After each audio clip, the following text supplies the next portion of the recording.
22절부터 24절까지는 믿음으로 말미암은 온 인류의 의를 선포하신 하나님의 주권적인 선택에 대한 전체 내용이 요약되어 있습니다. 인자하심과 준엄하심이 나오는데 하나님의 본성에는 두 가지 양면성이 있습니다. 각 경우에 따라 다르게 나타나는데 불신 때문에 실족하여 넘어진 이스라엘에게는 하나님의 준엄하심, 즉 찍어냄, 예리하고 엄격함을 의미하는 것으로 믿음으로 하나님의 인자하심, 즉 자비롭고 친절한 행위, 간대함은 그리스도를 통해 나타난 하나님의 은혜로우심입니다. 이장사들 안에 계속 머무르고 있는 이방인에게는 인자하심으로 대하실 것인데 만약 이방인이 계속하여 하나님의 인자하심 안에 가지 않는다면 그들도 역시 잘돼 나갈 것입니다.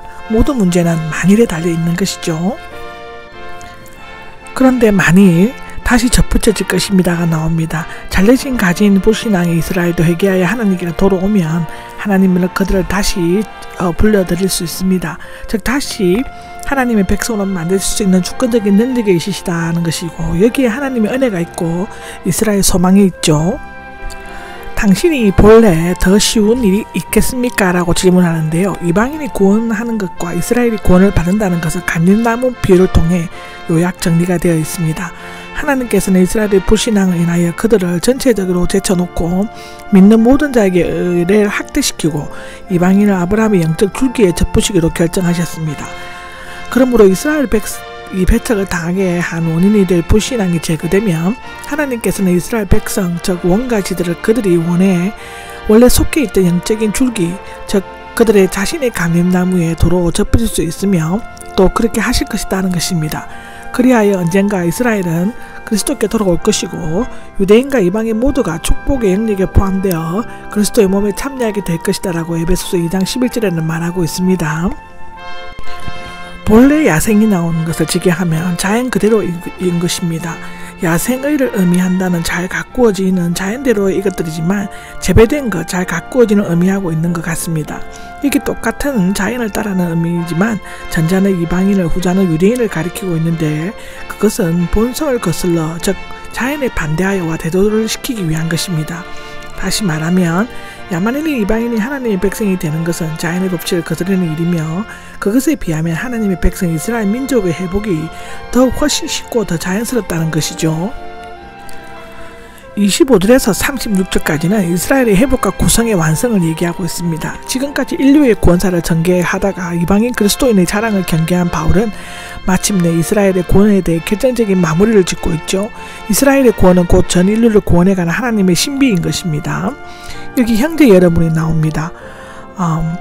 이방인과 유대인을 포함한 전 교인들을 가리키고 있습니다. 지혜가 있다고 생각하지 않기 위해서가 나오는데 이스라엘의 일부가 완고해진 것은 이방인이 믿고 구원받을 수 있도록 한 것이었는데 마치 자신의 공연한 노력으로 하나님의 백성이 된 것처럼 생각하여 자만하거나 독선적이 되지 않기 위하여라는 의미입니다. 여기 신비, 즉 지금까지 감추어져고 확실하지 않았지만 하나님의 말미암아 모든 사람이 알고 이해하도록 계시된 오묘한 뜻으로 인간의 지식으로는 알 수 없고 단지 하나님의 계시만으로 나타내는 진리를 가리키는 것이죠. 고린도전서 2장 7절에 나옵니다. 신비라는 말은 기독교의 계시 전체, 특별 계시 내용들 즉 성육신, 그리스도의 중심, 하나님의 목적과 개혁, 부활 때 일어나는 변화, 유대인과 이방인이 하나님의 왕국에 들어오게 되는 개혁 등에 사용되었죠. 이방인들의 수가 다 차서 들어올 때까지가 나오는데 모든 이방인이나 여러 종류의 국민이 아니라 이방인 또한 유대인의 구원을 얻은 자들의 수, 즉 하나님 뜻 가운데 있는 수가 다 차야만 하나님의 구원 계획이 완성된다는 것입니다. 이스라엘이 구원을 받고 난 뒤에서도 구원해야 할 이방인은 남아있는 것입니다. 그 정확한 수는 오직 하나님만이 아시는 것입니다. 이스라엘의 완고해짐에 대해 두 가지 사실을 언급하고 있죠. 첫째, 부분적이다. 둘째, 일시적이다 입니다. 여기 완고는 바로에게 사용된 동사 강박하게와는 달리 단단해지거나 둔해지는 것을 의미합니다. 여기 모든 이스라엘이 나오는데 이에 대해서 세 가지 견해가 있습니다. 첫째는 이스라엘 민족 전체고, 둘째는 모든 유대인과 이방인 가운데 구원받은 자들이고, 셋째는 마지막 세대의 유대인 대다수인데요. 두 번째 견해처럼은 하나님의 백성 가운데 돌아온 뒤에 유대인도 그 반역을 그치고 믿음의 순종으로 되돌아오는 것을 의미합니다. 여기 구원자가 내 언약이다가 이사야 59장 20절과 21절에 나오는데 하나로 결합한 말씀이며 자유롭게 인용되고 있는데요. 여기 구원자는 히브리어 고엘, 즉 구속자, 보복자인데요. 자식 없이 죽은 자의 친족, 가부와 결혼하여 가문을 잇게 하거나 살해된 친족으로 원수를 갚는 의무가 있는 자를 가리킨다고 하는데, 여기에서는 이스라엘의 원수들에게 보복하고 적군에게서 이스라엘을 구출해내는 이 메시아 곧 구주를 가리키고 있습니다. 바울은 그것을 이스라엘 민족 중에서 경건치 않는 자들을 제거하고 그리스도로 말미암아 하나님과의 친교를 회복하는 궁극적인 구원을 나타내는데 적용하고 있습니다. 그들과 맺게 될 내 언약이다가 나옵니다. 이사야 27장 9절을 인용한 것인데요. 이 구절은 패역한 이스라엘 민족이 회개하고 하나님 앞으로 돌아왔을 때 그들과 더불어 언약을 맺은 것이라는 내용으로 되어 있습니다. 이것은 구약의 선지자들이 말한 언약의 개념이 메시아가 오심으로써 보다 구체화되어 계속적으로 드러나게 된다는 것을 언급하고 있습니다. 하나님께서는 회복된 이스라엘과 새 언약을 세우실 때 자비하심으로 그들의 경건치 않은가 죄를 사하실 것입니다. 하나님의 용서하심은 오직 그들의 회개와 믿음에 근거하였습니다. 복음의 관점에서, 선택의 관점에서가 나옵니다. 이스라엘 민족의 현실과 본질은 그리스도의 복음과 조상들의 관계에서 살펴보고 있는데, 그리스도의 복음적인 관점에서 보면 이스라엘 민족은 이방인이 구원을 얻도록 하기 위해 하나님을 대적하는 원수가 되었지만, 족장들의 선택과 그들과의 언약의 관점에서 보면 이스라엘 민족은 사랑을 입은 자들입니다. 하나님을 아브라함과 이삭과 야곱을 택하시기 때문에 이스라엘을 여전히 사랑하시며 그 약속을 성취하실 것이라고 합니다. 복음의 관점에서, 선택의 관점에서가 나옵니다. 이스라엘 민족의 현실과 본질은 그리스도의 복음과 조상들의 관계에서 살펴보고 있는데, 그리스도의 복음적인 관점에서 보면 이스라엘 민족은 이방인이 구원을 얻도록 하기 위해 하나님을 대적하는 원수가 되었지만, 족장들의 선택과 그들과의 언약의 관점에서 보면 이스라엘 민족은 사랑을 입은 자들입니다. 하나님을 아브라함과 이삭과 야곱을 택하시기 때문에 이스라엘을 여전히 사랑하시며 그 약속을 성취하실 것이라고 합니다. 여기 여러분은 이방인 그리스도인, 그들은 불신앙에 빠진 이스라엘 민족을 가리키는 것인데요. 여기에서 지금은 3번 사용되었는데, 처음에 둘은 역사적 종말을, 뒤에 종말의 약속을 언급하고 있는데, 이방인 그리스도인들은 전에 불순종했지만 지금은 이스라엘 민족의 불순종으로 하나님의 긍휼을 받고 있는 것처럼, 이스라엘 민족은 지금 불순종이지만 머지않아 하나님의 긍휼을 받을 수 있게 될 것이라는 것입니다. 따라서 지금 이스라엘이 불신앙의 상태에 있다 할지라도 결코 절망적이지 않으며 이방인이 믿는 것에 대한 자극과 격려를 받아 마침내 믿음을 얻게 될 것이죠. 하나님께서 모든 사람을 나오는데, 원문에는 왜냐하면 시다로 시작되어서 앞에 31절의 결론이 되고 있고요. 또한 5장 12절에서 21절, 즉 한 사람으로 모든 사람에게 하나님의 은혜가 임하였다의 내용을 요약하고 있습니다. 여기 모든 사람은 택함을 받은 모든 사람이나 불순종하는 모든 사람이라기보다는 이스라엘 민족과 이방인의 모든 사람 전 인류를 가리킨다고 볼 수 있는데요. 그들에게는 하나님께서 그들 모두에게 자비를 베푸시고 구해주시기 위해 잠시 불순종에 가두어두신 때가 있다고 하는데, 바울은 결코 만인 구원이나 보편적인 구원을 가르치고 있지는 않습니다. 여기 가두시는 함께 갇혀 있다의 뜻인데, 인간은 죄 아래 갇혀 있고 율법 아래 매여 있으며 하나님께 불순종하게 되었다고 하는데, 하나님께서 불순종하는 모든 사람을 불순종 가운데 두신 것은 자비를 입은 모든 사람에게 자비를 베푸시기 위함입니다. 여기에 하나님의 신비스러운 계획과 절대 조건적인 활동이 있는 것이죠.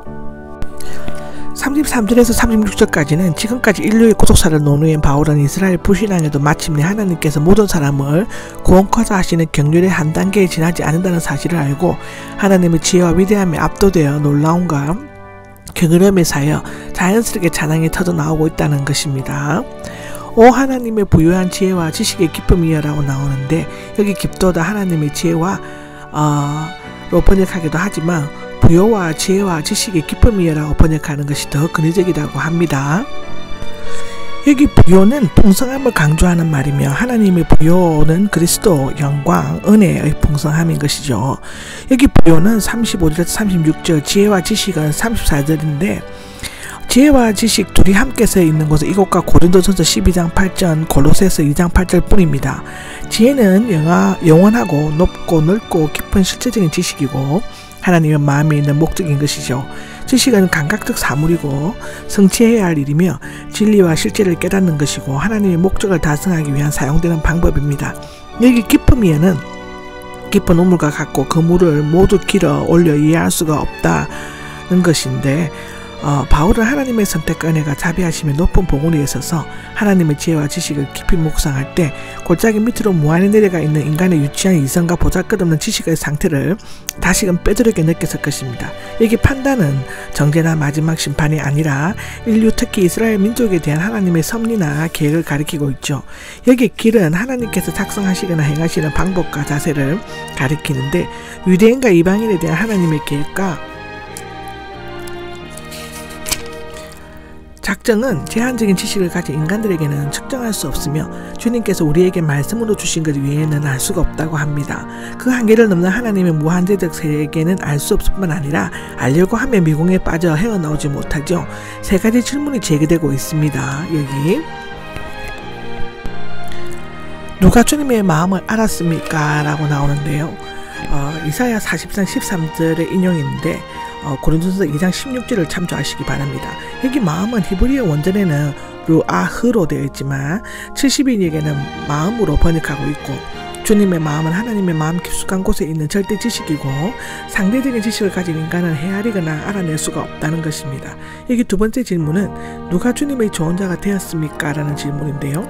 여기 조언자는 함께 계획하거나 결정, 상담이라고 번역할 수 있고 하나님의 뛰어난 상담자이고 전지전능하신 분이시기 때문에 그 누구도 그의 상담자나 조언자가 될 수 없다는 것입니다.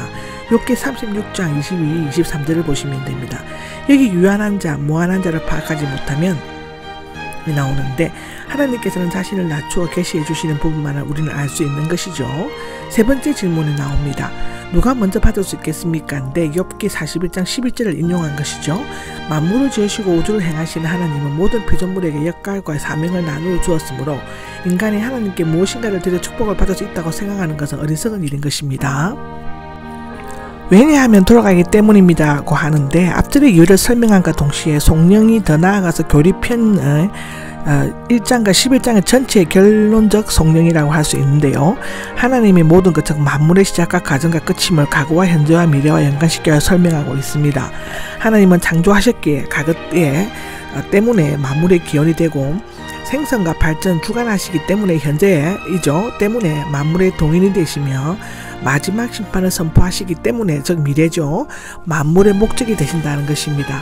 부여와 지혜와 지식의 깊음을 지니신 하나님의 만물의 알파 오메가 되신다고 하죠. 이 위대한 신간은 세 가지 전치사, 즉 나오고 말미암아 있고 돌아가기로 표현되어 있습니다. 이것 또한 고린도후서 5장, 에베소서 1장 23절, 골로새서 1장 6절, 히브리서 2장 10절에 기록되어 있습니다. 이 문장은 초대교회의 예배 신문에서 알려지고 있죠. 삼위일체가 암시되어 있다는 견해도 있습니다. 여기 그분에게 빕니다. 아멘이 나오는데, 은혜와 진리가 충만하시고 지혜와 지식이 풍성하신 하나님은 그의 모든 피조물로부터 찬양과 경배를 받으시기에 합당하신 유일한 분이시죠. 고린도전서 1장 31절입니다. 태양의 7가지 색깔은 빨주, 노초, 파, 백, 흑인데 이것을 합쳐서 빛이 되는 것처럼 하나님의 모든 신적 속성들은 그의 영광이 된다는 것입니다. 참으로 하나님을 믿고 그 섭리를 깨달아 안 사람은 하나님을 찬미하고 그에게 영광을 돌릴 수밖에 없게 되어 있습니다. 그것은 또한 사람이 제일 되는 부분이요 의무이기도 하다고 성경은 기록하고 있습니다.